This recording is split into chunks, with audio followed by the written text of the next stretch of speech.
Hi everyone, welcome to the PPUK Podcast, and this week we are doing 3121. So none of this 80s, 90s stuff, we're going straight into the 2000s. Okay, and with us today is Leah.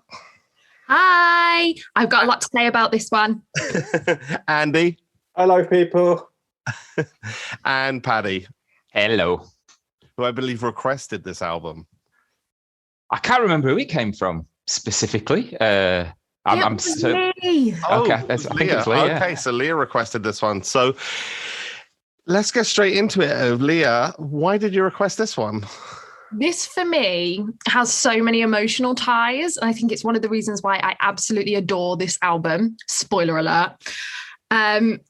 I just remember it as being one of the first albums that came out as a new release that I was old enough to buy myself. So this is probably one of the first Prince albums that was current that I bought myself. It's probably one of the first albums I ever bought, full stop. And it was a real kind of flashback for me because my dad was an 80s person and he lost his way through the 90s and the noughties a little bit. And I remember putting on this album and it just all of a sudden feeling like a flashback. And even my dad was like, I can get into this I can get into. So it really brought my dad into the modern era of Prince as well. So I absolutely love this album and I can't wait to take a deep dive. And Andy, what was your first impressions when listening to it? Back in the day, I remember thinking it was really quite solid, and I probably spun it for a few weeks, and then nothing quite convinced for me. There's some high spots there, but I thought it was solid. I was happy with it, but there wasn't a lot that stayed with me. And Paddy? Right. Well, I loved it, I have to say. I think I remember making the comment at the time, which, bear with me, Andy, don't kill me, that I thought it was the best album he'd released since Love Sexy.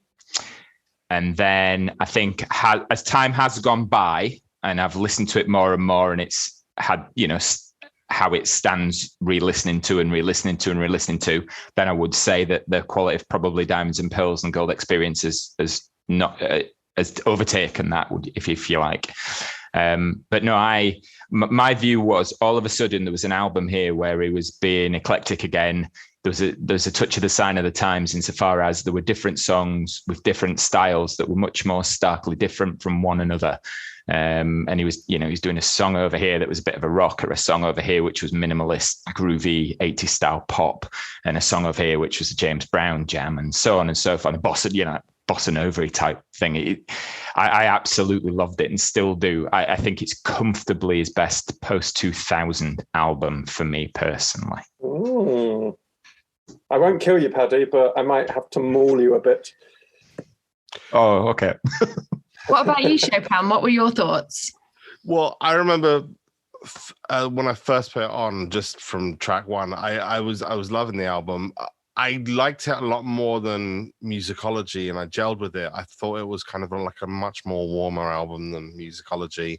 I was very into kind of the Wilderness years, and I seem to always be really into the Jehovah's Witness jazz and having albums full of the same stuff, be it News, Expectation, Rainbow Children and stuff. I think musically, I liked going on those kind of journeys, and I think Love Sexy was one of those. But this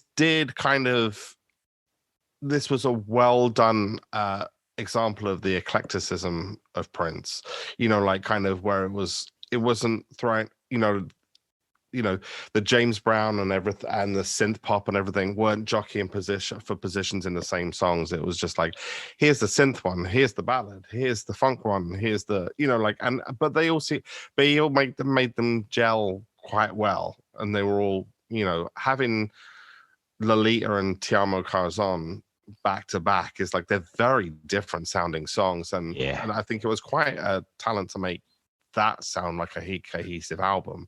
So I was kind of like, okay, this is, for want of a better word, this sounds like it has those kind of markers of a classic Prince album in that it's not everything on one song. It's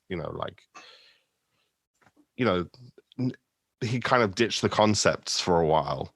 That he was really into concepts for the early part of the 2000s. And this seemed to be just about making good individual songs that kind of just flowed together. So that was and that's what my first impression was, and I really loved it. Can I jump straight in and talk a little to what some people have said, which is about the eclecticism? I agree. I think for me, there's just not quite, and there's a few real near misses for me on this album that I would love to change up a few things on a few of the tracks and just push them that bit harder, or just make a few different decisions. And then we'd be really talking about something a bit. It's more a solid album to me than a really special album. And it's frustrating because my prime example of this is probably Love.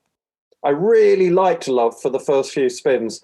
And then I started to really hear how ugly the drums are. I can't get over the drums on Love.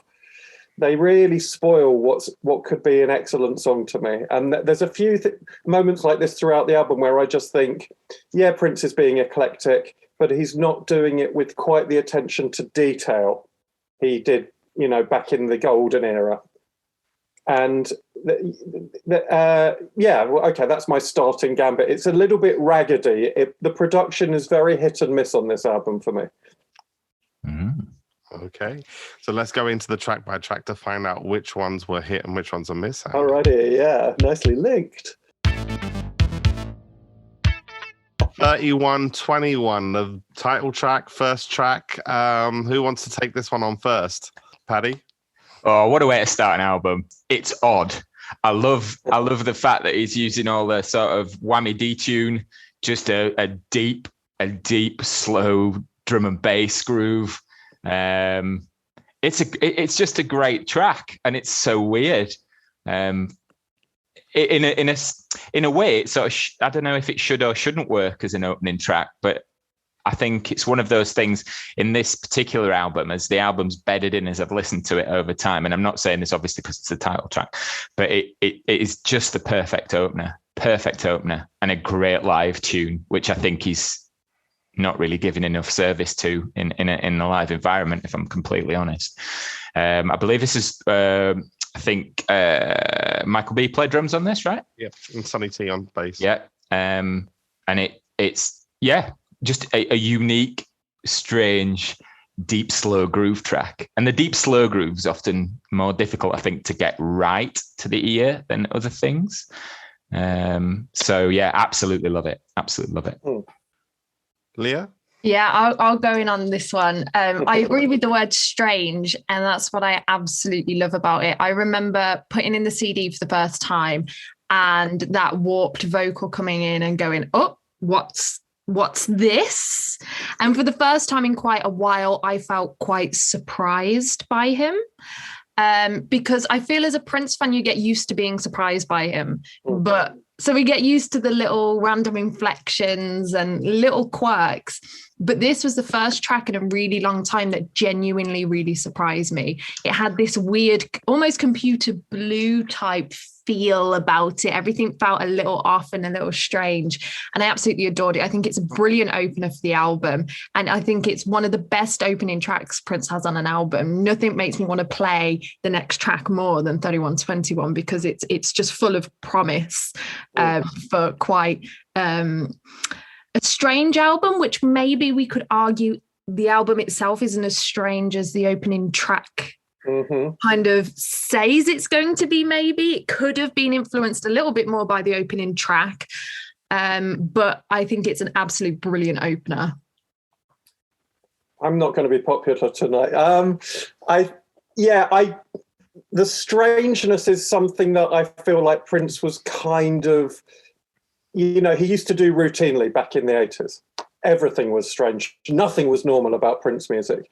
And I feel on 3121, he's on the track, he's trying to harness that and get back to it. And he's almost pushing too hard. I feel like, everything's sort of weird. It's sort of like, he's pushing too hard on this to sound weird and to sound Princey. So to me, he's almost doing a kind of sort of pastiche of himself, pastiche of old weird Prince. So it sounds a little forced to me. I do like the groove, but it never quite comfortably convinces. Now, the other thing that could have, again, this is a near miss for me, because the other thing that could have lifted it for me is if it was something that I cared about as a concept. So a good example would be 1999 was an amazing zeitgeisty song and album, obviously, right? Mm-hmm. But 1999 meant something as a series of 4 numbers. And 3121, we know, is the number of the house he was renting off a basketball player, right? Is that right? Yep. And it means something to Prince in Prince's world, and it doesn't mean anything universally. So when he sort of goes 3121, don't you want to come? And you can come if you want to, but you can never leave. I'm like, it's like he's looking to hit that crazy, weird, freaky high, but it's kind of it's not a universal message to me, and that's what stops me really enjoying the song. Is like he's really trying to conjure up that old Prince magic. And it's like, and it gets halfway for me. I couldn't disagree with you more, but I think, you know, obviously he's not looking for a wider universal meaning in like the songs like Paisley Park on 1999. It's like come to my house and party. You know, that's where the party be. This, you know, it's more daddy pop. It's more Kiss, it's more DMSR than it is 1999. In fact, from the 1999 album, I'd say DMSR would be the song to compare it to, not 1999. You know, it's not the wider thematic thing. It's the kind of... But I have to step in and say that DMSR works as well, because it's about massive things: dance, music, sex, romance. They're all huge things. And this doesn't have an overlay, it doesn't have an overarching kind of something that you can get behind beyond Prince's interior world. That's what it misses for me. Oh, I don't need that from it. I mean, fair enough. It's Sonny T, Michael Bland, and Prince going off on their instruments in a big way. It's like, you know, Days of Wild Part 2. You know, it's all of those things. But the fact of the matter is like it's one of those jams that came up on a whim, where, you know, Sonny T and Michael Bland were just sound checking their instruments, and Prince was like, continue doing that. I'm going to put the press play on the tape, and walked in and picked up the guitar. And it's just like, I think actually this couldn't have been trying to be anything else at all. This is the most instinctual one of the entire album, actually, because it's of the way it was created, was him just going in there and going, okay, oh, this is the groove we're in. I like this. And that's where the whole thing comes from. It's a chlorine bacon skin. It's, you know, like there's something that's like it's particularly organic, and I do see what Andy's saying as a similar-minded 80s chap where Prince's music is going. I get that completely, but it doesn't. I don't think it hurts that he's pulling something in. I don't think it's in any way detrimental, because that's where he's been and he's not that person anymore, and you don't hear it all the time. Yeah. I think just having a liberal sprinkling is kind of fine, because we all know he's not, you know, he wasn't the same person at this point. And you listen to the albums he'd released, the couple of albums released before and what have you. I like the song. It just doesn't quite convince me to the max, and I wish it did. So this would be one of those near misses for me. I think for me, it's a perfect introduction to the album. If not sonically, thematically, it's like, come in, this is where the party is, and the rest of the album is the party. This song isn't the party. This is just the walking through the door and hearing the speakers, you know, like essentially. So it's an introduction song in that sense, and deserves its place at the start. I think sonically the guitars are on point, the bass is on point, the drums are on point. It makes you pull a funk face. It's stanky. Like you can't help but kind of grunt as the track works through. I mean, later era Prince has this thing where there's a lot more to compare it to in essence of what comes before it. But, you know, like this is, you know, like if Exodus was made mid-2000s, you know, to me, sonically, it fills me with serotonin, and that's all I need from it. I don't need it to explain the world. I think my joy from it comes from he's just spent like a few albums, say like Rainbow Children and stuff, explaining the world in a way that I didn't quite like. Yeah, no one quite liked it. That he wasn't trying to explain the world, that he was just saying. So there was that counterpoint. The other thing about it is, I suppose, on Rainbow Children, he was explaining the world in very specific terms with a sort of an agenda. This is very, very genericized. Come in and have some fun. Yeah. It's like that. That's for me. That's like, yeah, that's what I want. I'm not. I don't have anything against big party jams. I could never quite picture what this was about. Even like I didn't even know that 3121 story till a bit later after the album, I guess. And that was his house number. And like drink champagne out of a glass with chocolate handle. Which I'm like, what is this place? Like, what is this party? It's not bringing. It's very weird. It's sensual, Andy. He's being sensual.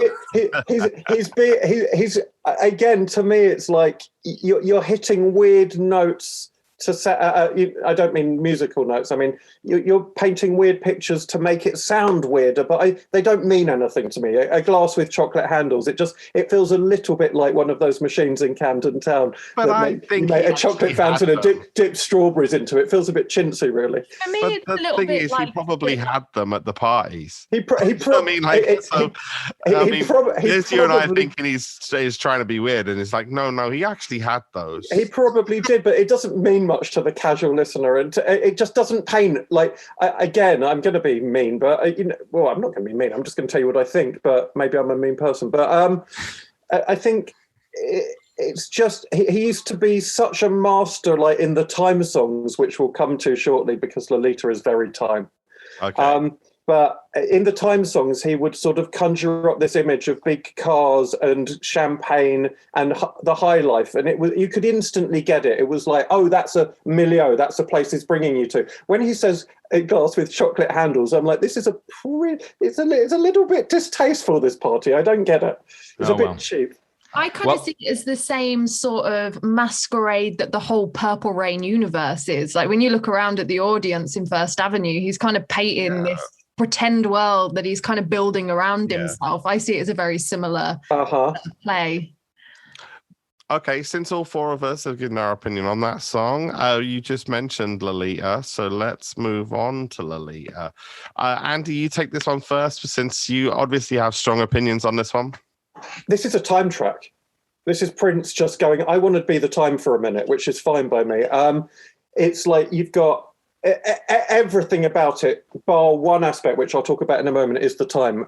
You've got that return to the kind of big old sort of, slightly updated synth sounds, but basically it's rolling around a big kind of dan, dan, dan, dan, dan, repetitive synth motif, and you get really what it can only be a reprise to the tell me who's cool, are you cool? Sorry, who's hot? Yeah. No, you want to know why it is you're cool. You have a call and response that is straight out of the song "Cool," but just with slightly changed lyrics. It's almost exactly the same rhythmically as well.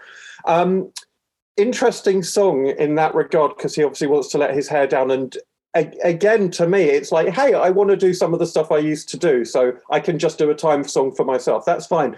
The one thing that works against it being like a classic quote unquote time song is that it's a song about like not having fun, right? It's a song about like, but it's saying, hey, I want to do the whole time shtick, but it's a song about abstinence, which is a weird kind of like juxtaposition for what's happening in the music. He seems to want to have his cake and eat it here and say, let's get funky and groovy, but hold on a second, no naughtiness. So I find like putting a cake on a pedestal and not touching it. yeah. And that's really well put. I think it's actually sort of quite. It's a song that's in checkmate with itself, really, or stalemate, or something. It's like he wrote a song for the time, but with Larry Graham over one shoulder. Yeah, right. That's also true. I think you've put, weirdly enough, I think you've just put, this song never really gelled with me. And I think you've just put the finger on the reason why. And it's that it fights itself. Well, no, actually, it's a time song. And I was never, there's a few really good party grooves and stuff. But I was never the biggest fan of those Time albums. I think it's just because I didn't hear them until probably 10 to 15 years later. And like what obviously I know the songs in the movies, and I heard Shake before 7779311. So it's like, and 7779311 being a good example of a Time song, but then like the kind of What You Doing After High School, those kind of Oh Baby and stuff like that. And I was never a big fan of Time songs. I liked Time grooves, but not Time songs. And kind of like, you're right, this Lolita, I was never, the main synth is a little too cold and sharp for me. I think this starts an era where he uses live some pretty cold, harsh synths that I'm not entirely. Yeah, almost a little techno-y as well with that reverb going. Also, that echo going on. But just a little too sharp on the high end. Oh, guys. Overthinking. It's a touch. You're gonna shoot me now if you get hold of me. It's a touch of the hot summers here. It's, for me, right? It's one of the things that Prince does so well. It's like bubblegum perfection. I'm starting to think that I'm in very intellectual company, and I'm like, I just listen for tunes and grooves and riffs and how it makes me feel sometimes. It isn't that I don't take any notice of lyrics, and I've said this before, I'm not a deep lyric person. Probably know most of Prince's 80s into mid 90s lyrics off the top of my head and what have you, but I don't know. It's a brilliant little, could have been a single pop bun. It's just perfect. I absolutely love it. Bouncy. For similar reasons as the fourth track as well. Plus, I like the way that they've sequenced it on the album. It's an absolute perfect little antithesis in many ways to 3121. Not that I think 3121 brings you down, but it's like a serious grinding in your face groove. This is light, it's fluffy, it's bubblegum, it's catchy, it's simple. I'm not. It's gone from all bass to all treble. It doesn't make me concentrate. The presentation doesn't make me concentrate overly on what he's saying and why he's saying it. I mean, it does sound like somebody who's trying to toe a party line whilst really wanting to get badly laid and so on and so forth. But I do agree with that. But it doesn't affect my ability to sort of enjoy it. And ultimately, it's just about the tune, if you like. But that's just me. Leah.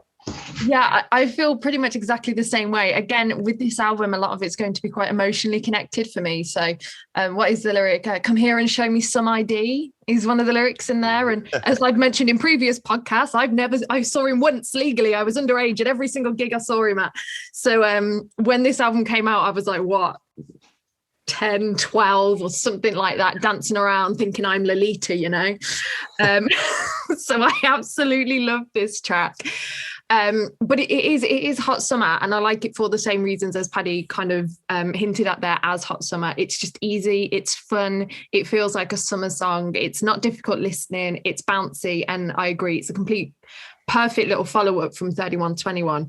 And it's strange when you look at the track listing for this album, 3121, Lolita, and then Ti Amo Corazon, could you get three more different songs? And yet I just feel they sit perfectly together as these complete parallels. And I think that's why I wasn't able to dismiss, concentrate. That's why I'm concentrating so hard on this one in that sense, is because sonically it's like 3121 is interesting and Ti Amo Corazon is sumptuous and gorgeous, and the Lolita in the middle is different, and that's great. But I think it kind of just to what maybe I'll treat it more like a palate cleanser than as What I'd say to Paddy is that it's a good bubblegum song, but it's not a great bubblegum song. So that to me, it's kind of got to be great. It's got to just be great to get by on that alone. And it's only very good for me. And this is all by Prince's standards, guys, right? Yeah, exactly. But again, it makes me think of when he could roll out stuff like this for the time, or roll out real bubblegum for Vanity and Apollonia, and it really. It's amazing anybody could do this, but he used to do it better. I'm sorry. I should just leave now, shouldn't I? See, I disagree. I think this sounds better than some of those Time bubblegum ones, and I it's only because you're saying that it reminds me of those things. I'm like, yeah, it does, and that's probably why I don't like love it as much as a lot of this album. I don't dislike it, but it kind of but it's back to some of those Oh Babies and stuff like that. Later, I'll give a second listen. I do think that making that sort of bubblegum stuff suits a younger artist who's having fun better, and that's why he's trying to address that in the lyrics as well. And there's a lot to kind of, he's trying to cover a lot of bases with that song, I think.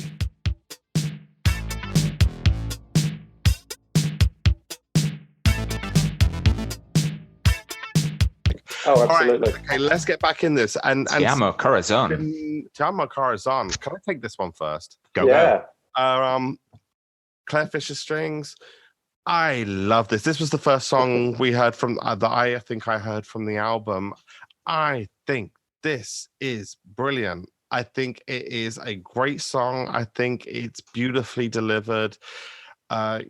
It's so well-rounded as a production, as a sound. It's like, as I said before, it's sumptuous, it's silky, I just love it. I mean, I've got no minuses on this one. No minuses. As well, for me, as I've said before, I'm not a big fan of particularly post-80s ballads by Prince, slower stuff. It isn't, I don't like anything, but not as much as up-tempo songs. This song, along with another song, oddly enough, on this album, is a bit of a exception to that rule for me. It's absolutely beautiful, and it is lifted even further for me as being a special song because of the Brits' performance and what he did with this and Fury, because it is, again, another song he should have played so much more live. His guitar work on this is, it's just beautifully sublime. I mean, the nature of the song, the chord structure lends itself to a slightly off-center guitar approach, but no, this song is completely beautiful. A vibe we probably haven't heard before, as far as my head can tell me, and I don't know, it just lands somewhere that other ballads that he's done haven't landed for me, and it's fantastic.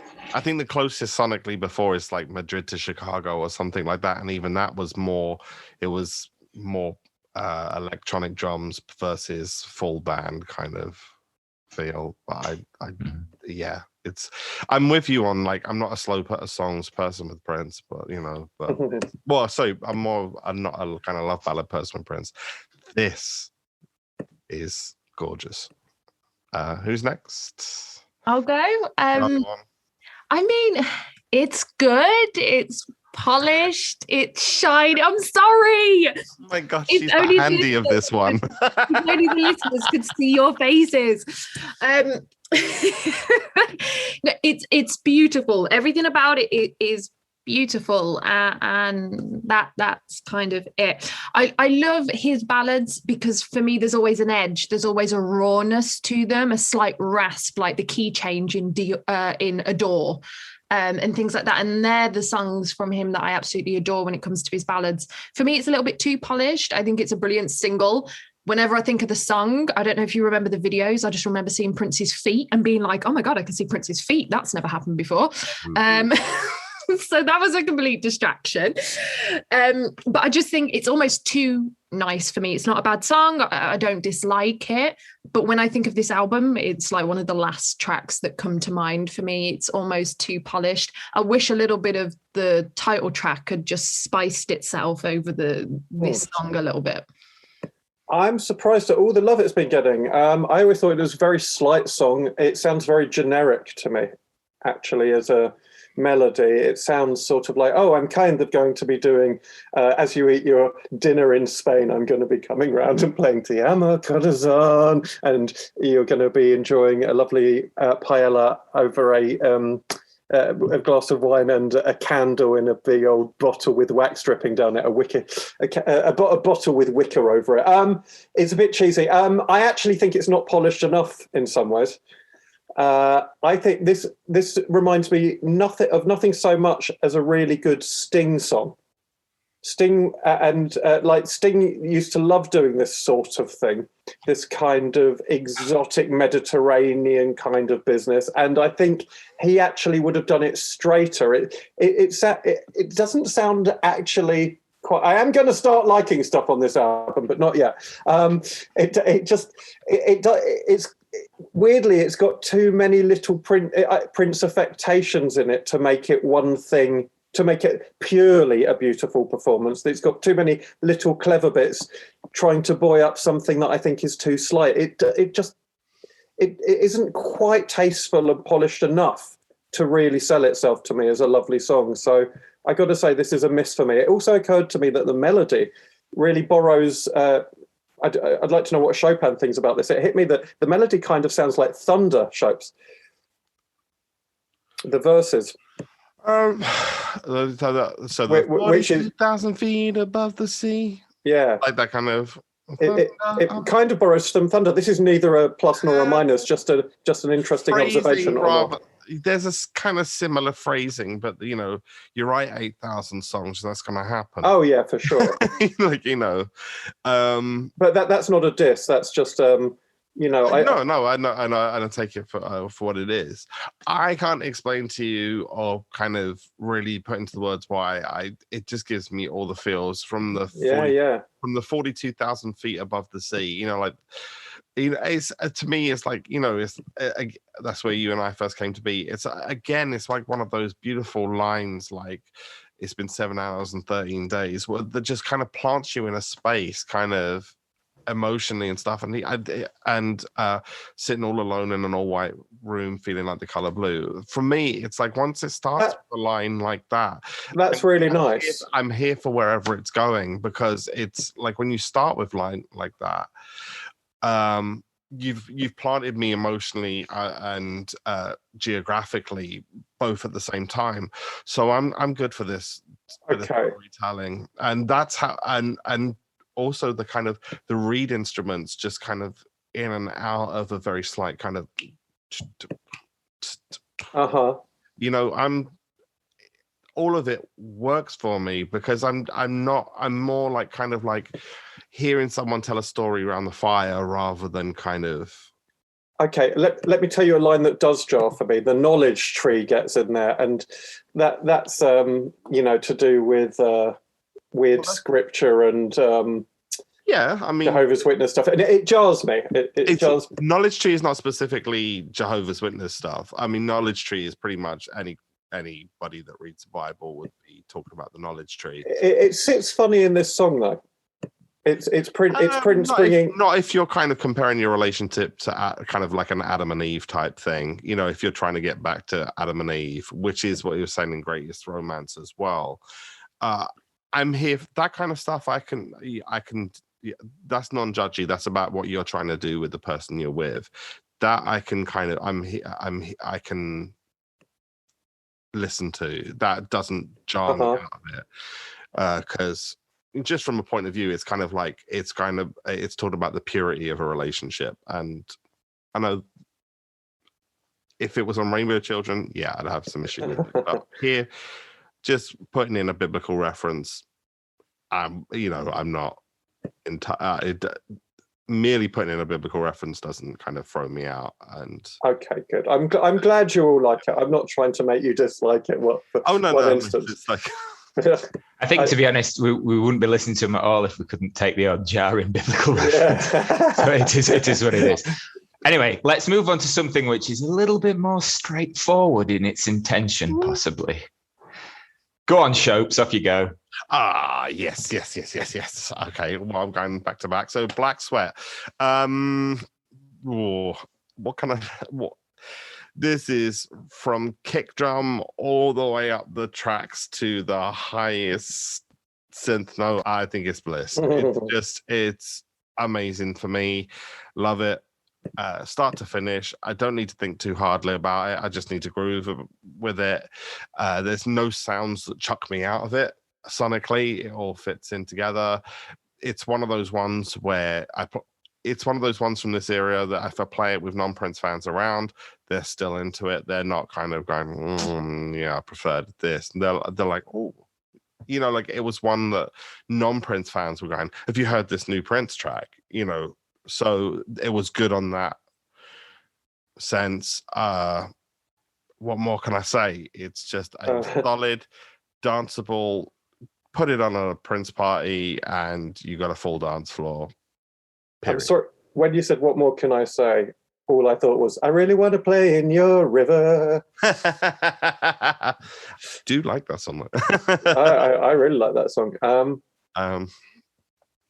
Yeah, it's who wants to take up the mantle on that one?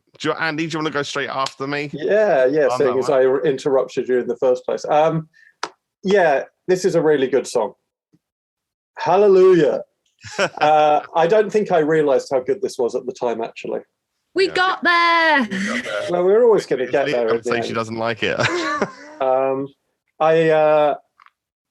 mean, yeah, it nods back to some earlier glories, but it's its own thing.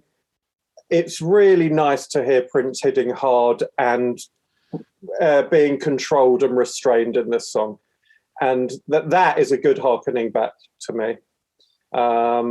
It's pretty.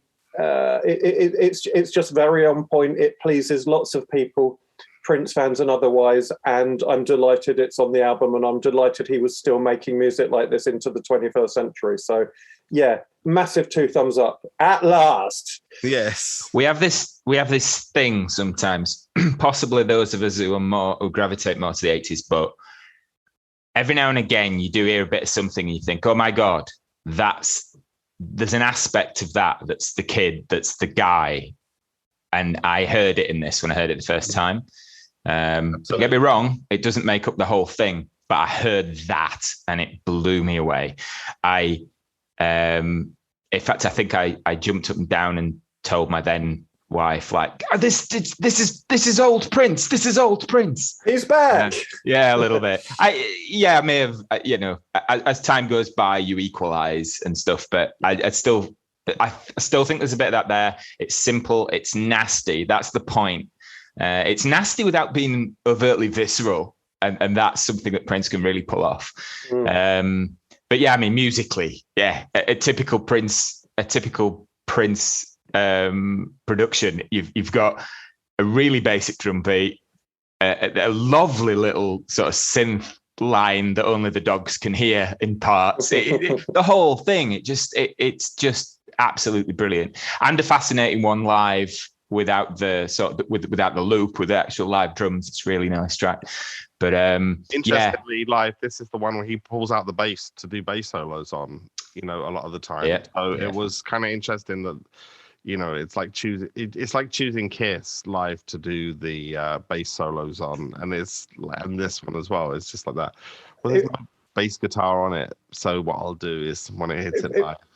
It does feel like he was reclaiming some ground with this song in a good way. Classic minimalist Prince. Chopin and myself said a brief word about this before we started. It isn't a sign of the times. It isn't a Dove's Crying. It isn't a Kiss. Nope. For me, but I think it sort of sits in there and thereabouts in a certain way. I think it holds its own comfortably. I think it says, "Hey, remember I invented this stuff." And that's a brilliant way of putting it. Brilliant way of putting it, Andy. Weirdly, I think the last time he actually did that was Strange But True, but it never got released as a single. And I think that's the last time that before Black Sweat, that he inhabited that kind of space. Mm-hmm. It's interesting that you kind of note that it's harking back to kind of old school Prince, because for me, after the track 3121, this is the first time that it's got that 3121 spice on it again. Because you kind of don't have it for Lolita and Ti Amo Corazon, but definitely have it for Black Sweat. So they carry something that's just inherently Prince about them for me, those two tracks. And it's harking back to what made him who he is and why we all kind of fell in love with the music. Definitely. I also think that there's one thing that you probably wouldn't have had back in the day, which is he wouldn't have been as overt as to say Black Sweat. I think he was A, reminding you who made up this stuff in the first place, and B, coming forward with a more black identity than he was wanting to put forward in the 80s. I heard a really interesting story about this from Mayer and Nandy McLean, the twins.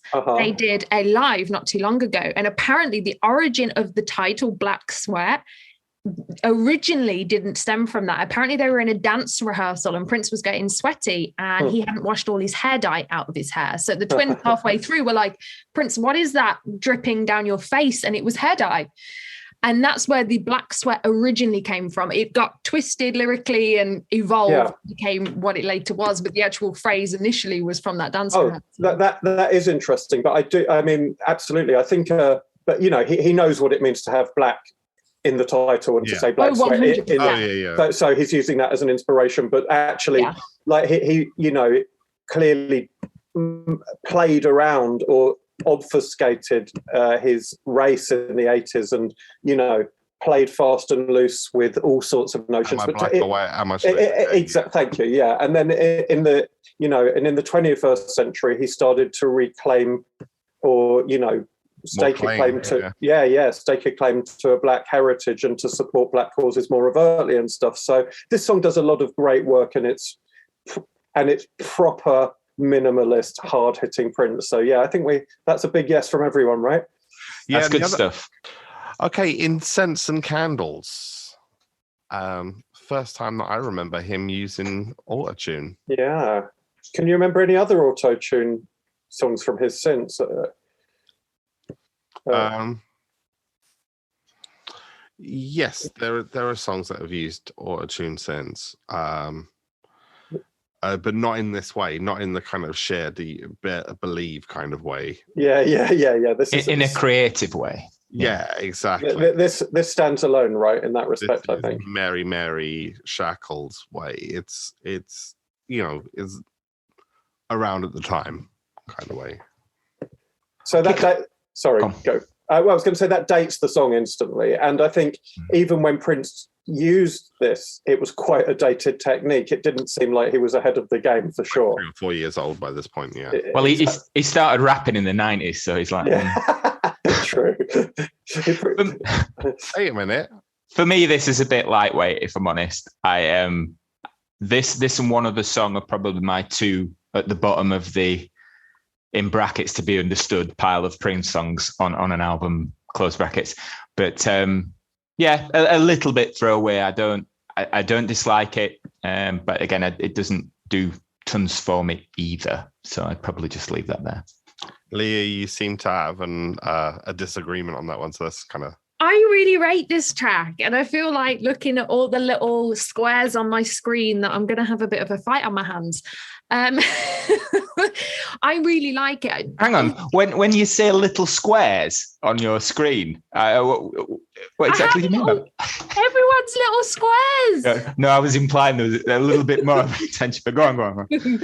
So, yeah, I really rate this song. I love the use of Tamar throughout the whole of this album. I think it puts it as a really direct period. We have obviously had other backing singers, Rose Gaines and all that, and you do associate them with certain periods, but because she was predominantly used on just this album, I think it's a really unique sound that wasn't used anywhere else, and it really gives an identity to this album, as opposed to, you know, artists like Rosie Gaines. That's a whole period.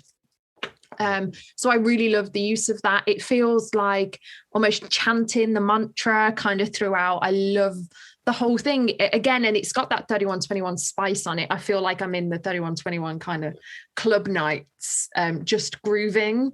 It doesn't have to be this big standout, extraordinary track for me.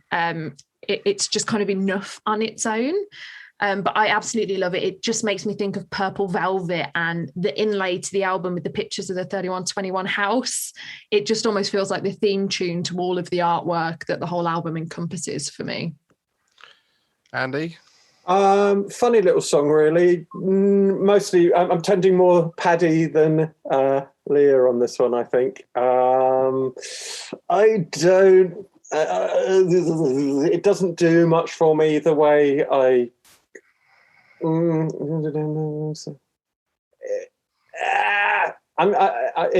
slightly down on it rather than slightly up on it, but it's a very average track for me. Oh, is that what you got? I think so, yeah. And I think I don't really. I'm sorry, Leah. I don't really like all the chintziness of the imagery. I guess it's sort of kind of funny, but like it doesn't. It's to no great effect. And then the auto tune is too much, actually. Oh, see, I've got to say, this is a song, I can smell this. It smells like Garden of Eden joysticks. No incense to me. I really like this. And I love the fact that you got some really close, great harmonies.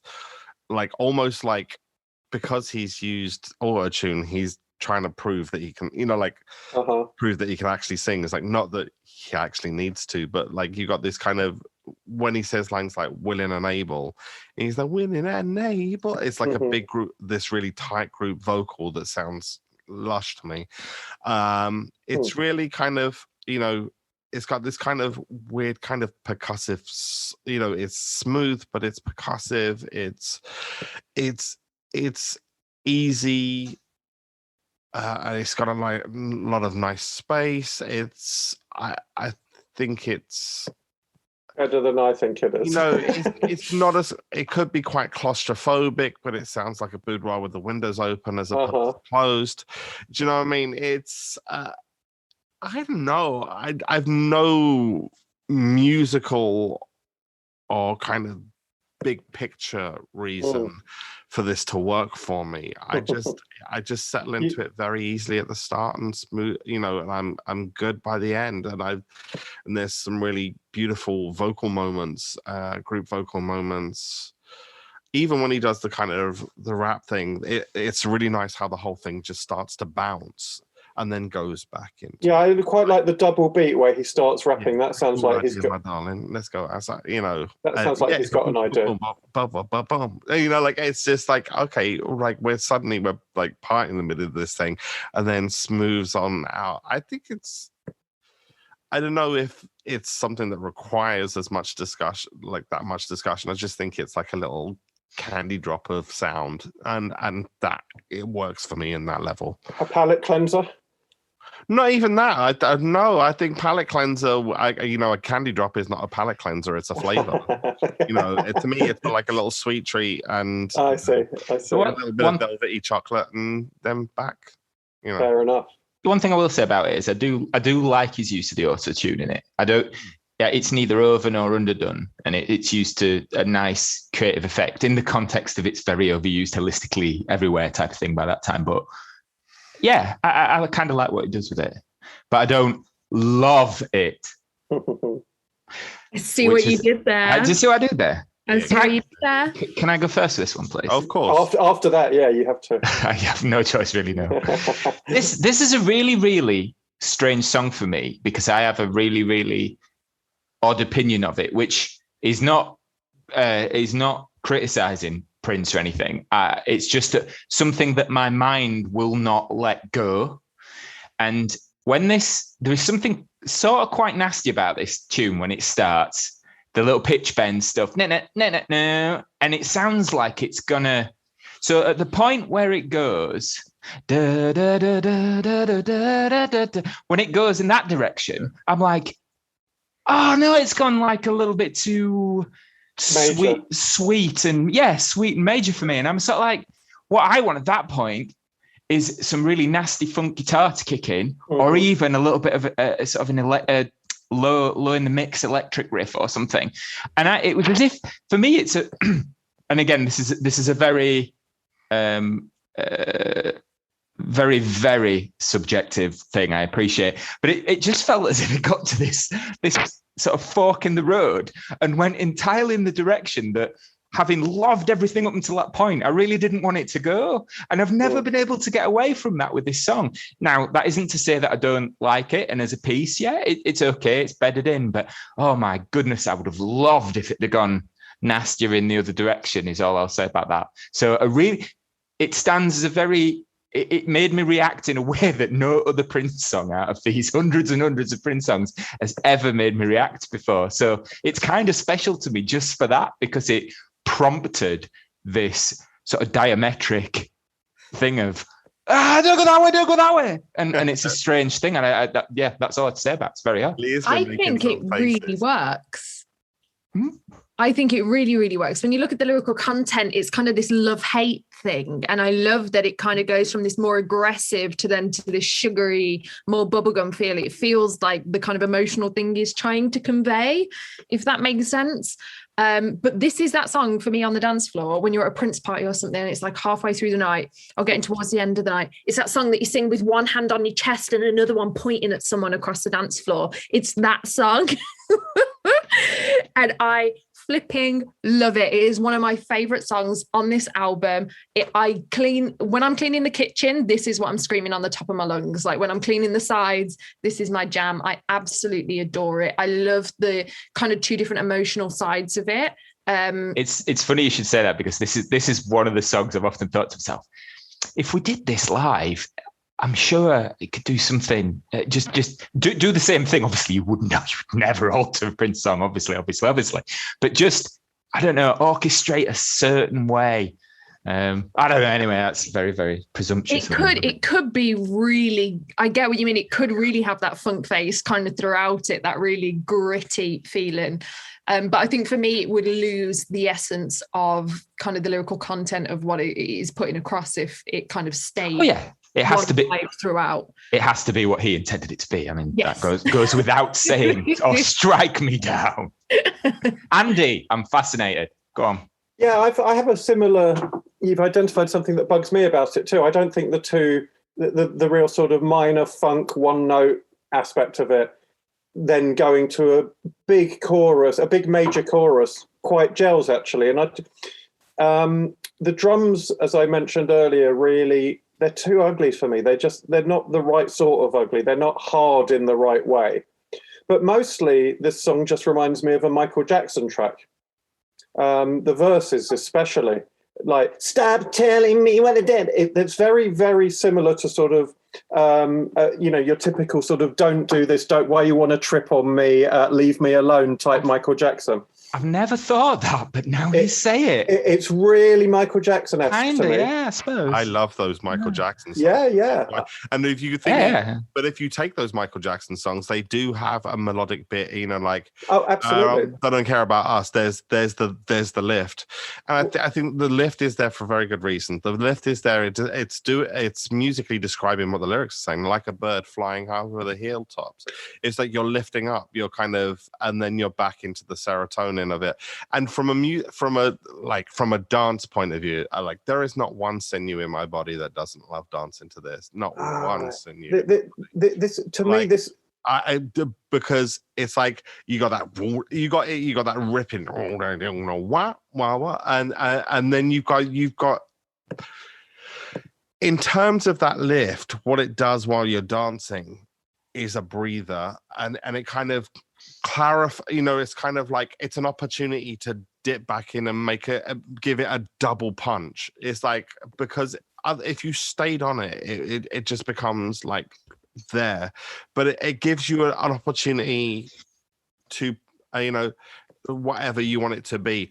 Boom, da, da, da, da. So it gives you an opportunity to punch with the same fist. And I love the clattering clunkiness of those drums, and they're not clean, they're not precise. I love it all on paper.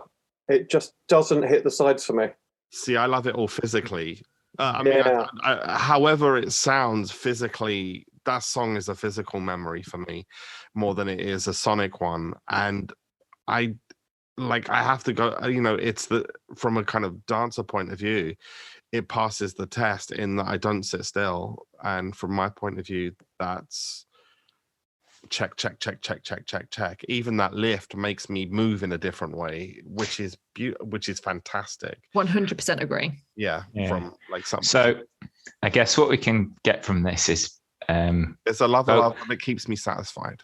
Oh, you stole my thunder, man. all yours, Chopin, all yours, brother. You could almost say you were furious. No, you broke me, Lee. You broke me. Okay, I'm not getting involved. This can be edited. Go on, Paddy. What was the link you were going to do? First of all, somebody has to stay above this. Andy, respect. Satisfied, right? This again, ballad. It's one in a little bit, I guess, for me, to my ear anyway, should I say, in the tradition of sort of the Do Me Baby, scandalous type of ballad. This sort of very soul-y ballad, it can just churn out at will, can Prince. And I think for me, that's something that just I can't invest. I don't dislike it. I think it lifts, certainly when it's live, his live versions, he can get behind it and do a lot of the things which represent him best in a live context for ballad delivery. No problem with that at all. But yeah, there's better stuff. Just to the other thing I just wanted to say, the other thing to remember, again, tracking of this album, we're 7 songs in.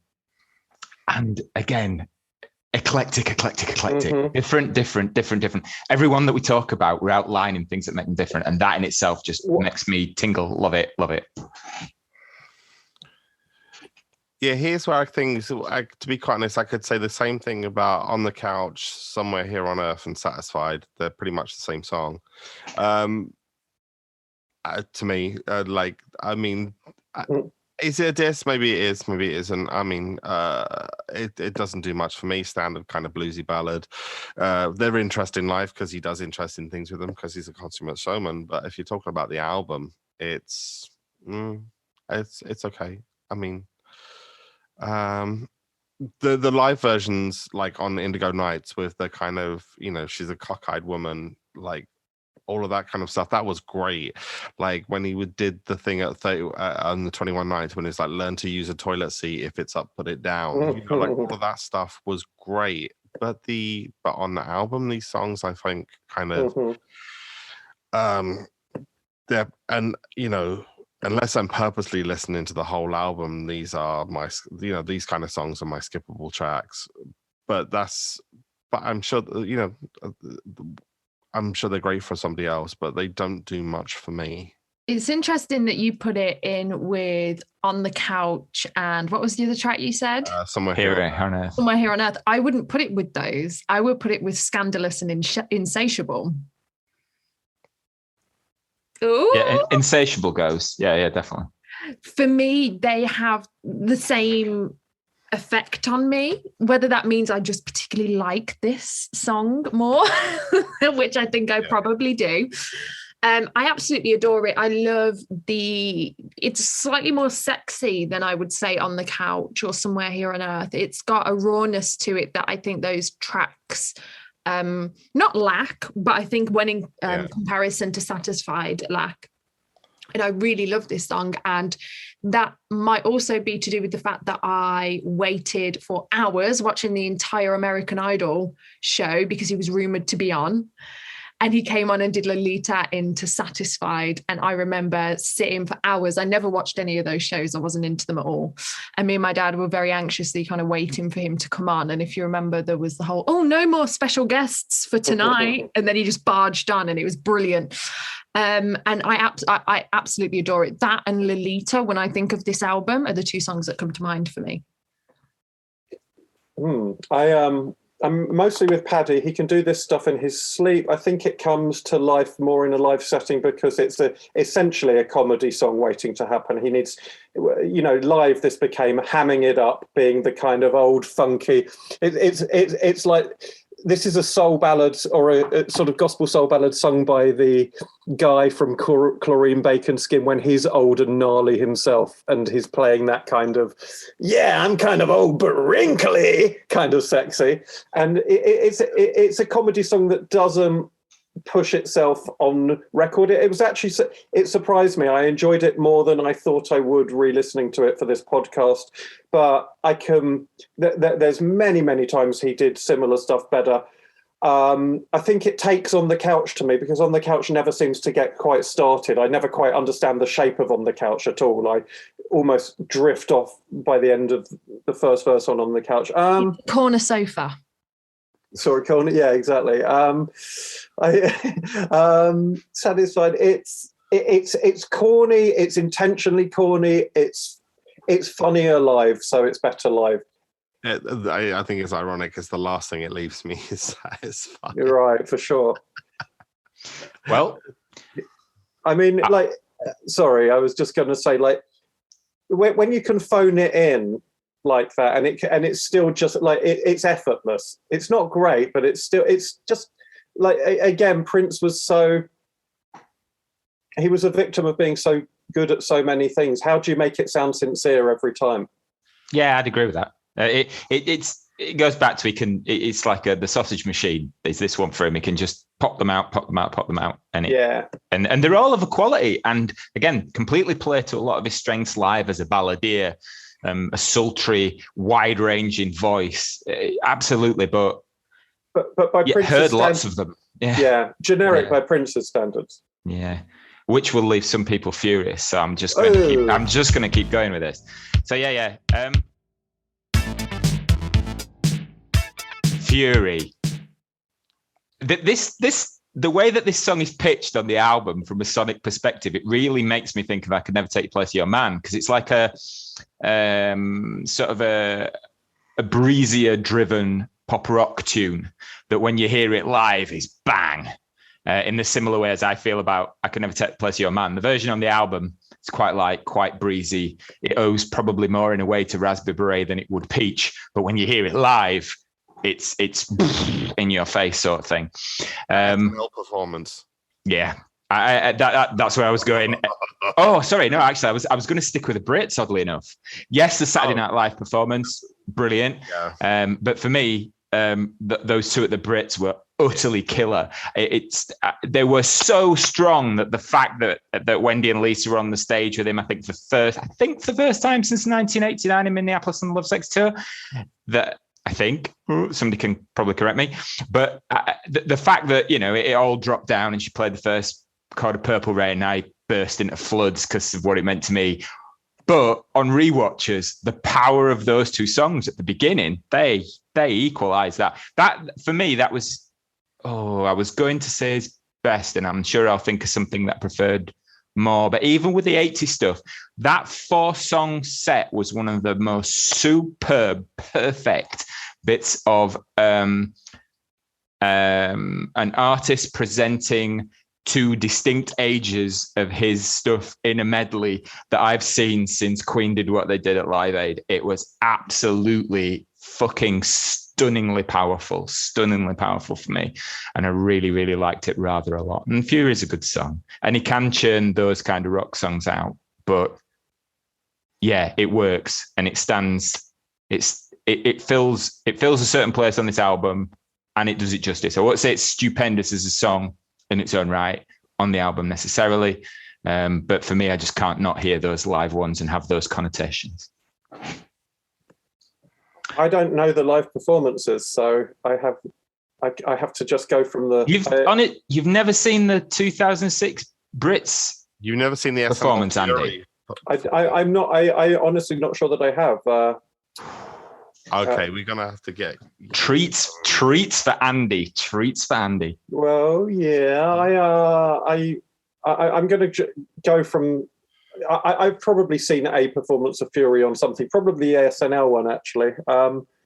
If I've seen anything live at all from it, on the record, it's it's all right. It's pretty good. I'm glad it's where it is. I think one of the strengths of this album is that we've been talking about the eclecticism of it a lot.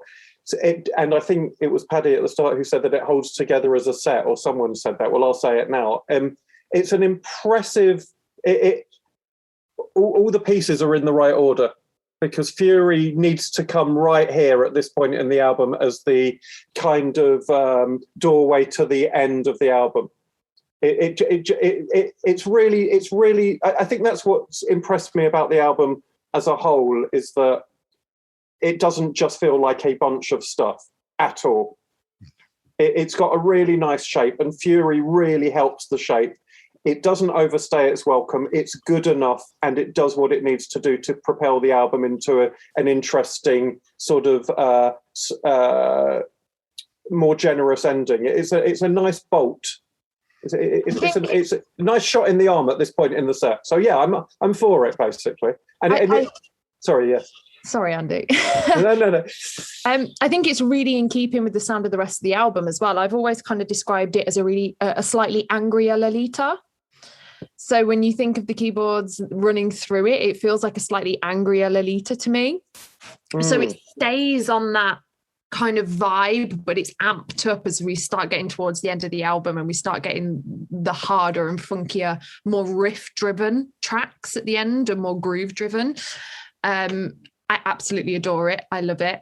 I haven't got anything other than it being slightly angrier Lolita, anything more specific to say about it. For me, there's not one element of it that particularly stands out, but I think as an overall track that starts linking together songs on the album and making it feel like a rounded package, I think it's a really good job of doing that. It does a lot of good work, doesn't it?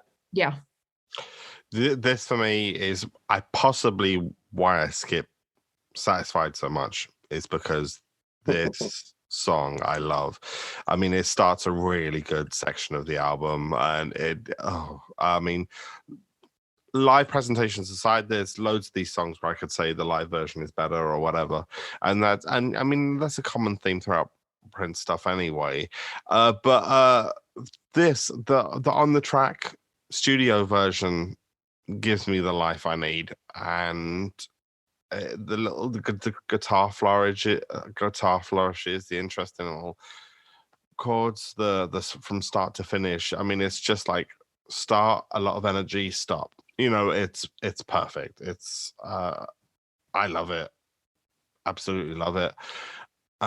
It's not the most complicated thing in the world. You know, you know, it's the same way that Peach is. You know, it's not going to be the one that goes down and gets critically studied by academics, but it does everything I need it to in a guitar track. You know, it starts, he bangs away, he screams out loud, it stops, and that's a brilliant review. that's it works. No, it really is.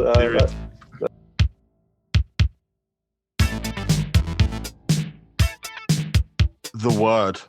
This is a jump up and down. The mood of this song is stunning. I love it. Every little strange kind of sound. Okay, and I do know that I don't mind he's talking more spiritually than religiously. There are kind of Bible references in there. There's kind of pseudo-spiritual stuff, but ultimately the mood on it is, it's a dark, rainy night of the soul, and it lifts, and that guitar at the end where it comes in when that, and then down, it's just every thing. It's like the live performance of this is killer guitars. This performance, like the album version of it, is got this, this rattling kind of go-go kind of groove. It doesn't go any, its arrangement is so minimally different but you feel when it lifts rather than hear when it lifts. I don't know how to even put this one into words. This is those songs that's got an intangible attached to it for me, that I don't even know. I know it's a strange thing to say on a podcast. Let's talk about this song. There are no words for it. No. If I could just jump in, I absolutely agree. This and there may be disagreement about this, but for me, this and The Dance are two quite odd songs for me on this album, but fit brilliantly because it's a multi-textured. Going back to Andy's comment, patchwork sort of affair. And yes, there is definitely something intangible about this song, which is very, very hard to put into words because it's a bit of a genre defier. Lots of things mixed in. It's kind of, oh God, it mixes equal parts simplicity but depth, and jangly but tight, and then it's just it's weird. I'm struggling to rate appropriately and adequately But yeah, all I can do is hone in on what you said. Let me help you guys. This is a Prince song. Cheers. yeah. This one is the one that gives me goosebumps. Yeah. And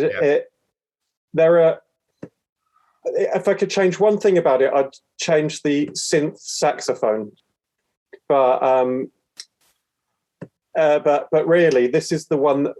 This was the one for me that was like, that's my Prince. That's the guy who makes me feel like it's dark, it's flickery, it's church, but without being church. It's religion, but it's not religion. It's just urgent. Come on, what's the line? Come on, get up, come on, let's do something. And there's a great bit. Get saved. To me, this song is more Thunder than the other one, like than 3121. You know, it happens. You know, this happens to me in the same evening. You know, like it's dark night of the soul, rain hitting the windows, and you finding a way through till the morning. Right. Which is everything that I love about Prince. You know, like this is this is spooky. This one. It's spooky. But yeah, this is kind of like spooky. Spooky is a great word for this. Yes, taking spooky electric off your back is this one. This is in the canon of great Prince songs. I'm so glad that we're all kind of really aligned on this, because I think this is possibly the standout track in many ways. I think it is. I love that. Nobody else was going to build this. I thought I was going to get to Andy and it's going to go, well, it's clean. No. This is the one. It's got the tight lick. It's got the spookiness. It's got really nice. There's a really nice. The last verse where he plays with the filter on it and it it pans from left to right and back again. Yeah. And there's a point in the song at which I think one verse ends with get up, come on, let's do something. And immediately the next verse starts with get up, come on, let's do something. And it's just urgent and it pushes and it builds on itself. And it's like, it's proper. Turn off the lights and listen to it 15 times in a row, Prince. It's the stuff that gives me goosebumps. For me, it's the layering of those riffs. When you turn this song off, there's so many riffs that get stuck in your head from this song, and you almost can't believe that each riff didn't have its own song from that. Like they didn't even need to be in the same one. They could be all separate songs and they'd all be equally as good. It's sort of perfectly all over the place, but in a how you can be all over the place in a coherent song. Right. It goes back to Prince. Yeah. It's so compact at the same time. So that's what I mean when I say Love is like a Michael Jackson song. This is a Prince song. Full stop. Okay. Yeah, I would agree with you on both those things there, and I didn't think I would. But I do agree with you on those. The interesting thing about this is the way that, you know, kind of Get Off, like the little riffs from Get Off were turned into a fantastic maxi single of all different songs. I just hope all the little riffs from this, he did some sort of the similar thing, like just took the riffs and somewhere in the vault is the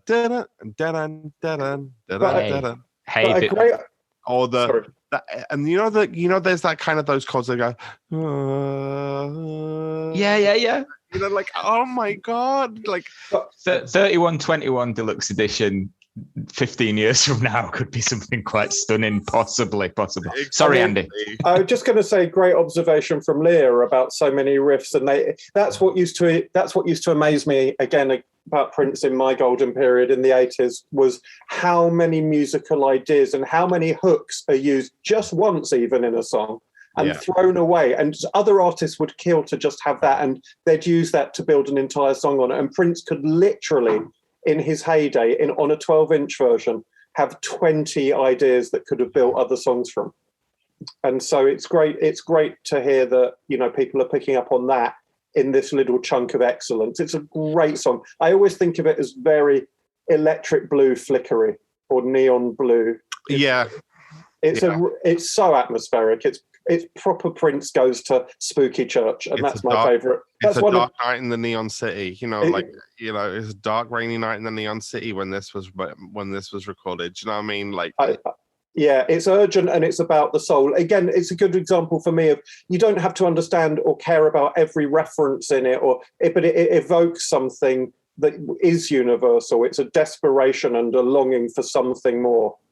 Yeah, I think it's interesting. If you have a look, I think just this conversation about this one song now, I almost kind of am gonna be forced to leave this song, because you've just made me realize just quite where my Prince fandom came from.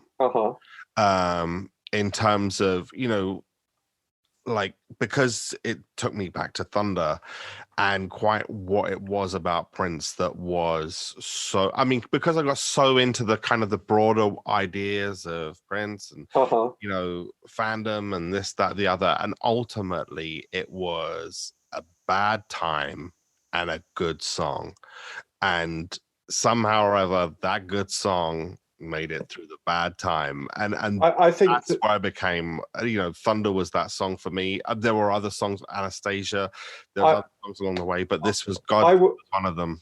I would say something that probably unites Prince fans a lot is that we like the hurt ones, the hurt, lonely, desperate ones. Hurt, lonely, desperate, yearning Prince is such powerful Prince. He's in the temple Prince. It's just really just like, Prince fans.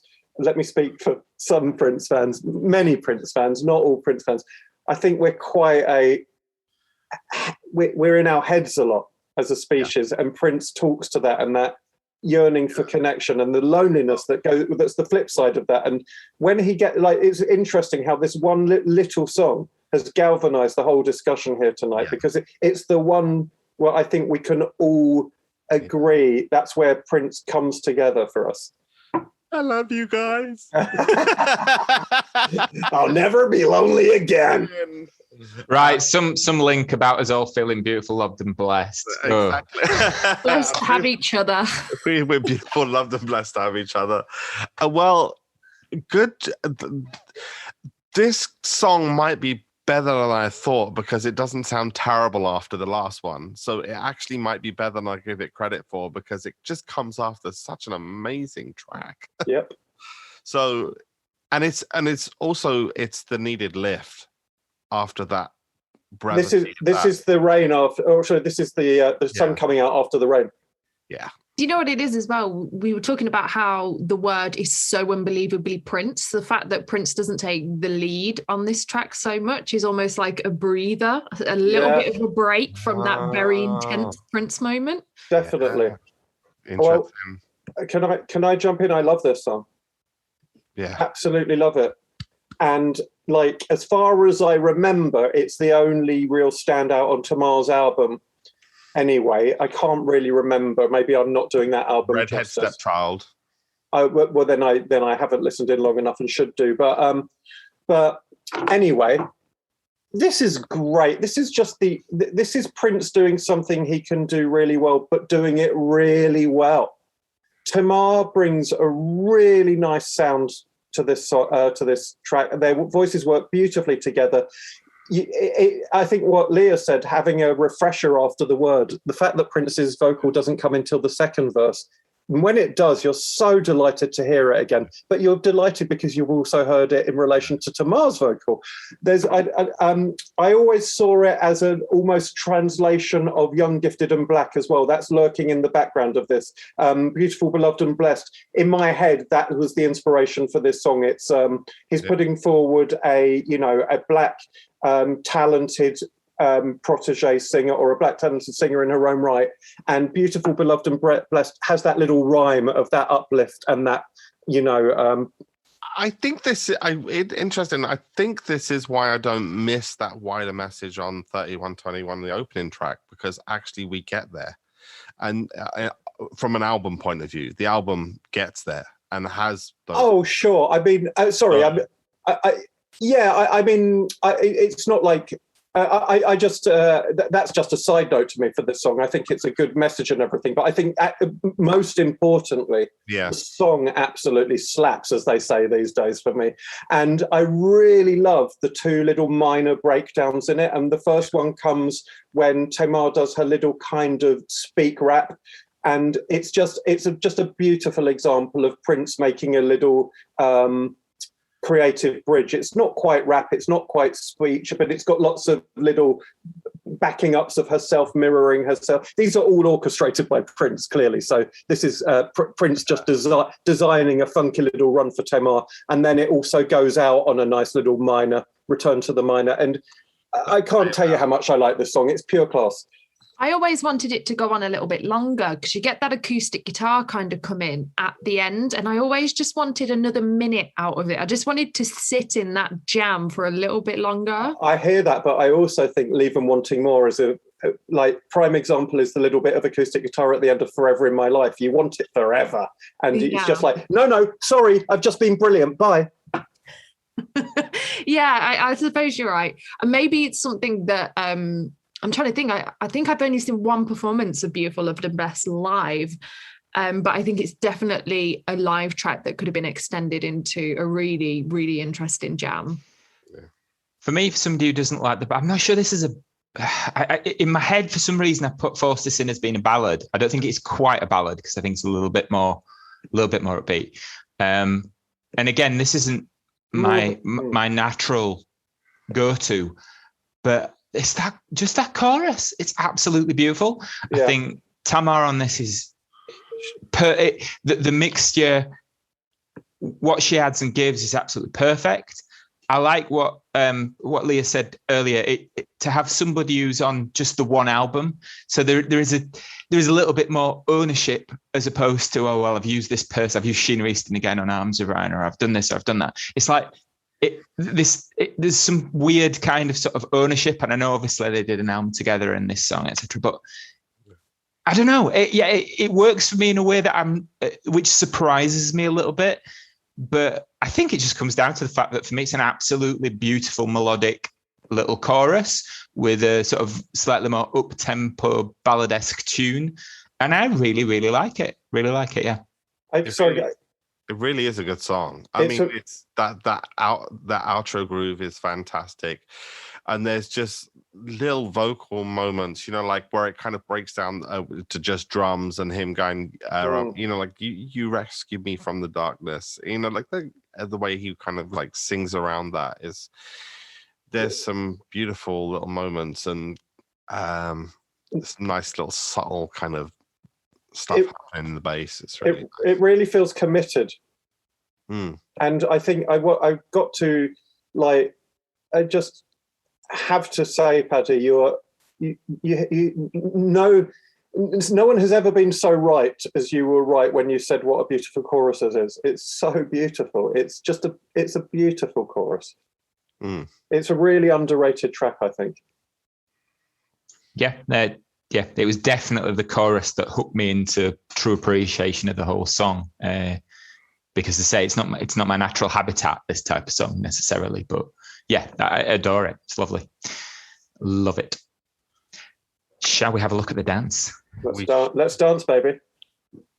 This is the thing I really like about this is the opener, the opening few bars, that sort of original soundtrack thing that morphs into another tune. And as I say, I think it's probably, I think I'll probably be the only person who thinks this, I don't know.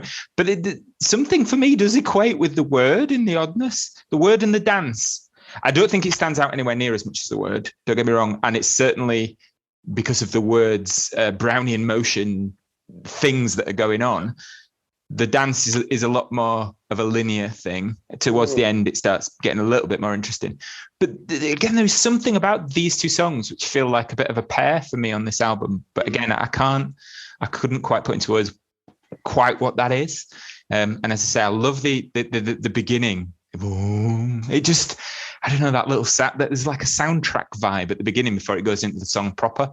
It does sound like it at the start it sounds like it belongs on the Batman album and then it goes elsewhere. Yeah, kind of. Yeah. It always makes me picture, that scene in the labyrinth where there's the masquerade board. That's what it does for me. It's like this, like it's like crystal mirrored walls and like people with like kind of Amadeus style kind of masquerade. And I think I think he might have watched Amadeus the night before or something before doing this, because it's got that kind of grandiose that, like that lushness to it. Yeah, and also it's one of the slow songs that, you know, I wouldn't call I mean, is it a ballad? Does it class as a ballad? Because to me, I know it's more of a suite or something, or exactly. It's more like Strays of the World or something like that. It's not as raucous as Strays of the World, but it's too dynamic. It's too cinematic. It's too, you know, it's still, and it's that bit at the end where he starts screaming so much that you can tell there's a bit of distortion on it, but you can tell that the kind of, I bet if you looked at the basic tracking, that the actual track is peaked. Like when he does that, baby, do you really know that act like I don't want this? But, you know, like, I wouldn't be surprised if there's actual proper gain on that track. Like he sung it too loud and too close to the microphone, because it's sounding so like peaked and frazzled, and I love it. It's so well recorded in some ways and kind of sounds badly recorded in others, but so it's got enough life. And that's again classic Prince, really. Yeah. Which is to basically go with what sounds and feels good, right? Yeah. It's got that about it as well, like you say, where it's a Prince song. It's like with the word, it's like, to me, again, this has that as well, because it's got that bit where it's like, it sounds like he's kind of left on the mistake, or the, you know, mistake, yeah. What makes it wrong makes it right. Interesting. I love the idea of this song. I love that it's very different. I don't think it's ever quite done it for me as much as maybe it should do. I always think, oh, this is going to be spectacular, and then I lose interest. I'll totally reverse my position on what you were just saying, Leah. I would like more of that orchestral stuff at the start. I wish he'd sat a bit more on that in this instance and given us more of a, gone round the block a few more times with that big atmospheric intro before segueing into this strange, but not quite convincing sort of dream or segue or something. It's very atmospheric. I feel like one day this one might open up to me, and then I'll be a better person for it. How's that? I've never believed it. Uh-huh. I know that sounds like a really strange comment. Not even slightly. That's a good way in. It doesn't feel organic to me. The screaming at the end, I think, is about as organic as this gets for me. Everything else feels a bit forced, like he was maybe trying to do something as opposed to him just doing it. Like, Prince, just do you, we'll love it. But it feels like he was attempting to do something here. And because there's an element, it feels like an element of trying about it. And it just doesn't resonate with me at all. And it's probably the only track on the album that I'd skip. That's interesting. It does. There is a quality of his. I think possibly that's what Andy said about A Dream. It's kind of like he's trying to tell a story that he can't get out in a way. But yeah. Interesting. But I do like it. I think it's a strange pairing. I would have liked to have had more of the stuff at the beginning. I was going to say that listening to the album for this podcast. Oh, sorry. I thought you meant at the beginning of the album. At the beginning of the song. Yeah, I definitely could have done with him not being quite so keen to get to the punch in this thing. Not that it's a punch when it comes. It's a strange atmospheric beast in its own right. But I really like that cinematic opening. Sorry, no. What I was going to say, just jump in now and say that I think the album, for me, ends so much stronger than it starts. Even though this one doesn't quite convince, I'm more interested in trying to get to know this better than bumping out 3121 or Lolita all day just because I can. This seems like it will, even if it doesn't quite go all the way, it's interesting in its own right. It's less overt. 3121 and Lolita is doing a job, which is making you get up and move in a way. There is thought here, because to say, you said about A Dream, I think it is somebody trying to tell a story. It leans into the message in an articulation way rather than the music and the groove being perhaps further up the list of what it's offering and surfacing. It's also much better than the previous version. It does. You know, No, it does. I he think sung it all falsetto, kind of like. But like for me, this album turns on Fury because Fury seems to unlock a really, really solid and interesting final furlong. And I find I like if the first half or 2/3 or whatever of the album had been, to me, as exciting and enticing and strange as the and also like it just goes up a class after Fury for me, this album. Even if I don't love the dance, it's really interesting. I don't know. I would argue that for different reasons, the first 4 tracks weighted. I'm just looking at the track list and concentrating hard on them, and I would argue that for different reasons, and possibly the reasons which push me in a bit of a different direction to yourself at sometimes, Andy. But I think the first 4 tracks are as solid as the last 4, but for different reasons. Which possibly balances the whole thing even more. I think 3121 and Ti Amo Corazon are the 2 songs. I mean, because you already love Black Sweat. I think 3121 and Ti Amo Corazon, not so much Lolita, are the songs where you really, really need to kind of. I think it's worth another listen for you to get on the boat. Oh, that was low. I know. But what a way to end the album. What a absolute banging up Party Town, Shadow of James Brown. Let's just do this. Let's get a brilliant lead line. Let's get a brilliant verse, a brilliant chorus. And hey, here's a bridge we can jump to, which kicks ass as well. and there's plenty of room for solos because it's a nice structure. Being Prince, yes, it translates to live absolutely in a superb way, but it sounds just as good as an album track on the album as well. Absolutely banging. Possibly it's gonna be a beautiful night-esque, a little bit type of closer at the end of an album for me. Yeah, up for the downstroke. Great way to end an album.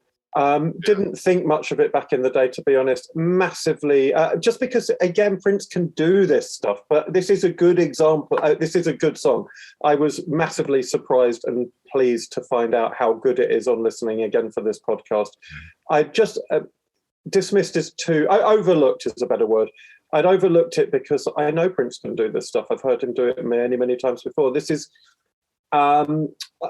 I think the line that sells me is "We've got room for 100 more." That's banging. That's killing. That's kicking. That's like that's how you throw away a giant chorus like this. We got room for 100 more. It's just got everything. That's James Brown in a can. It's great. Is it not a Jehovah's Witness reference though to the elect? Is it? Well, that makes it even better. No, that makes it. You know what I mean? It's like the elect that lives up in heaven next to. But I guess my point is that if it is, it doesn't sound like it, and it doesn't. Yeah. It does double duty because even if you don't know that, which I had no idea, like I say, it just sounds like better by the dozen. We got room for 100 more. Yeah. I'm living in the house of it sounds so funky, who cares? type of, definitely. Don't get me wrong. I actually I have that same mindset about Everlasting Now. Oh yeah. And there's lyrics that it doesn't. 1 + 1 + 1 is 3, and there's lyrics in there that are like. This doesn't even it doesn't even register for me as being like noxious or offensive, and like room for 100 more just sounds like it could mean anything in the context of a party song as well. I just thought that's what he meant, but it didn't stop me loving the track, and I still sing along, and I remember the time that I really got this was after it was the first 21 Nights show where this was one of the encores, and it was just like, oh, it's really good. Like I liked it, but like this made me appreciate it more, especially that bit like the kind of the false fade out, like they have with Rock Hard and the Funky Place, that kind of like where it just kind of goes that it's just a bit of that weird percussion doing that.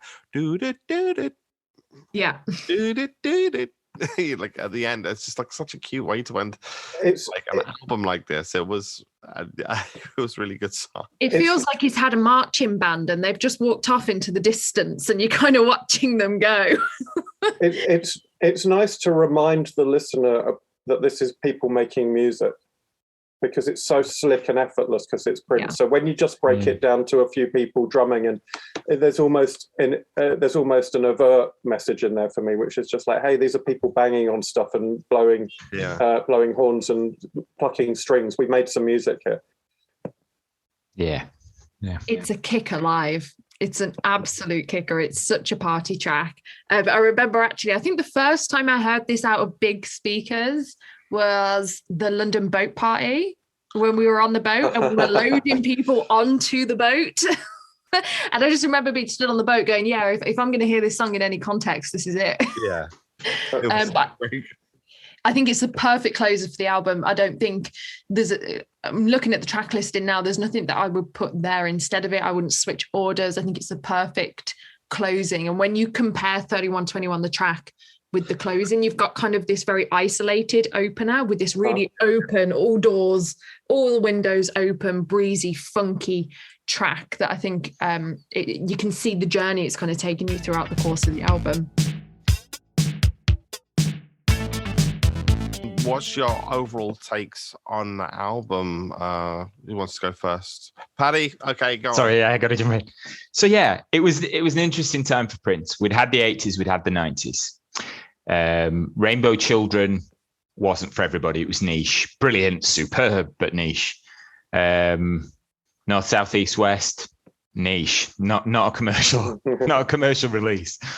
Musicology, he did some interesting things live. He gave away CDs. It was a fairly solid album, although it sounded very themed from beginning to end. I've said this before, with one song which was particularly stand out, and a liberal sprinkling of decent song.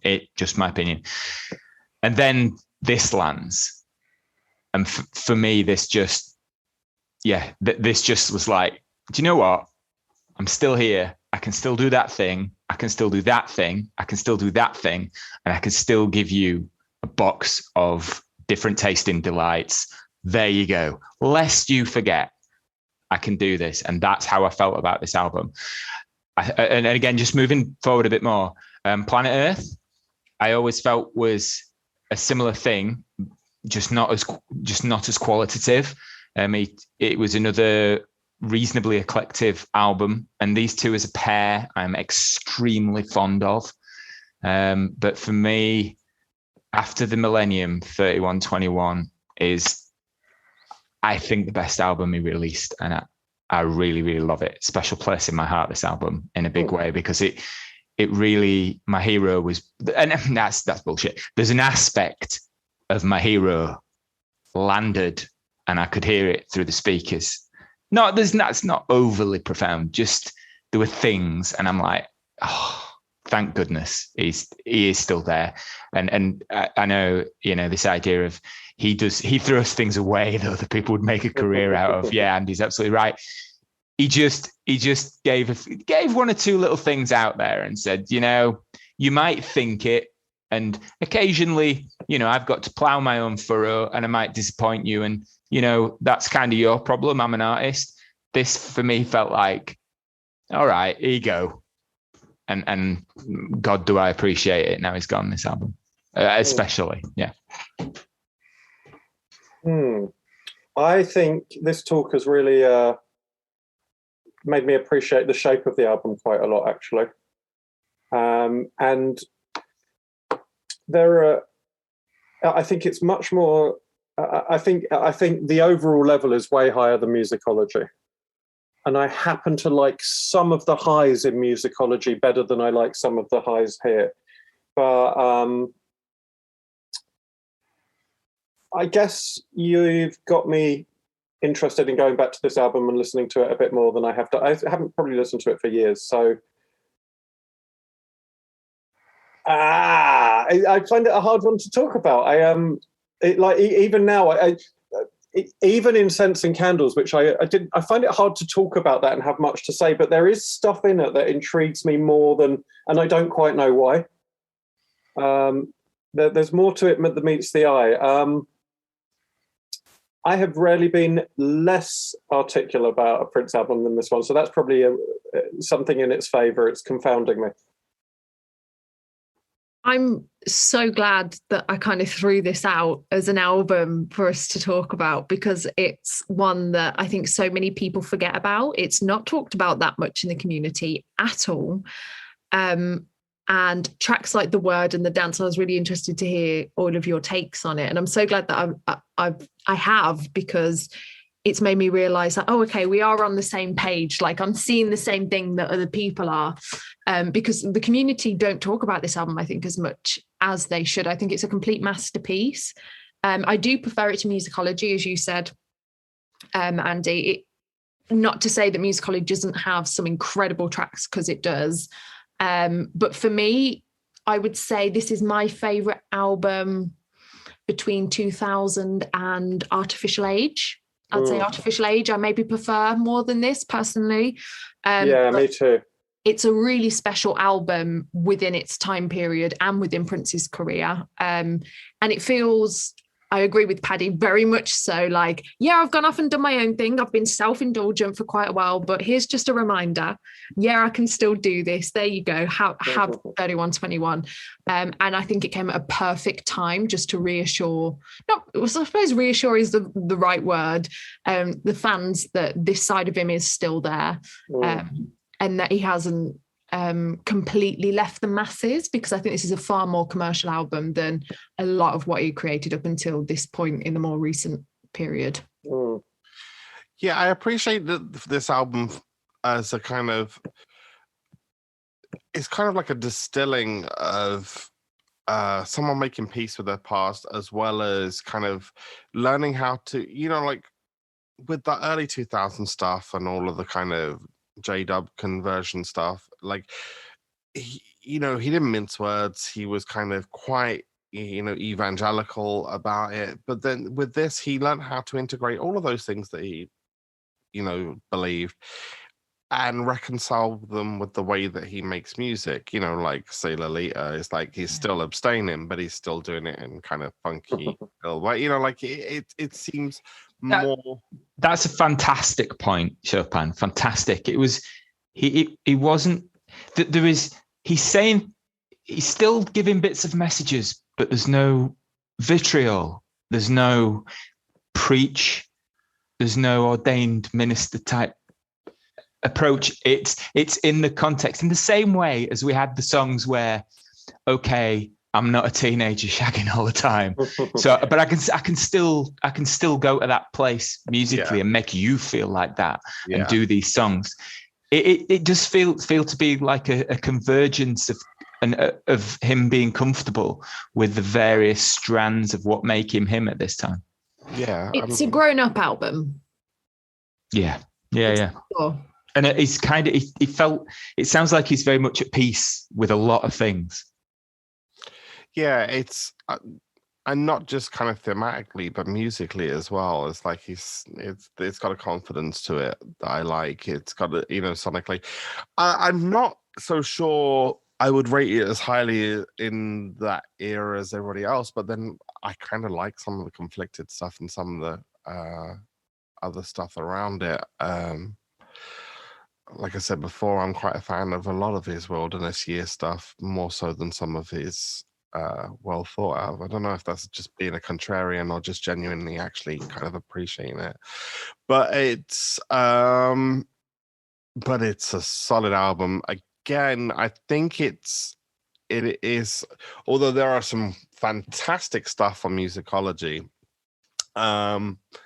it is, as an album, a lot more pleasing. It goes by faster. It's, like it seems, a lot warmer than Musicology. It's a good, solid album, and it was a fun time to be a fan.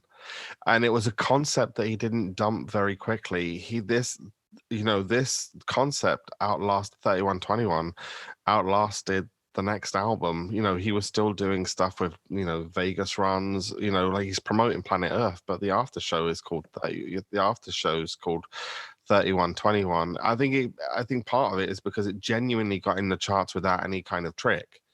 There was no Target, tie-in like there was with Lotus Flower. There was no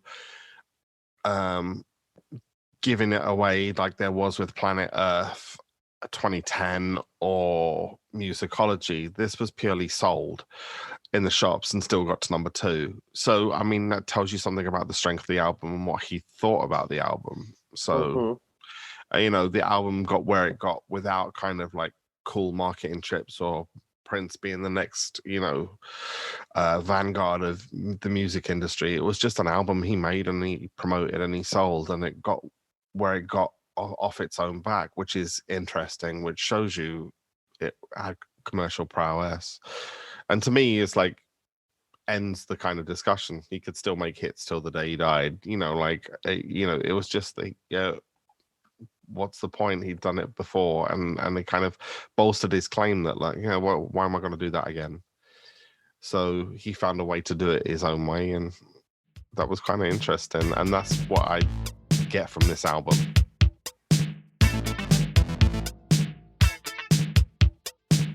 Okay, so thank you guys for joining us on this discussion of 3121. And like Leah said, it is kind of like an under talked about, even if it's highly rated, which is weird because it is actually quite a rated album. It's still an under talked about one, and it was an interesting time to be a fan, for real. Always. I think it's always an interesting time to be a Prince fan.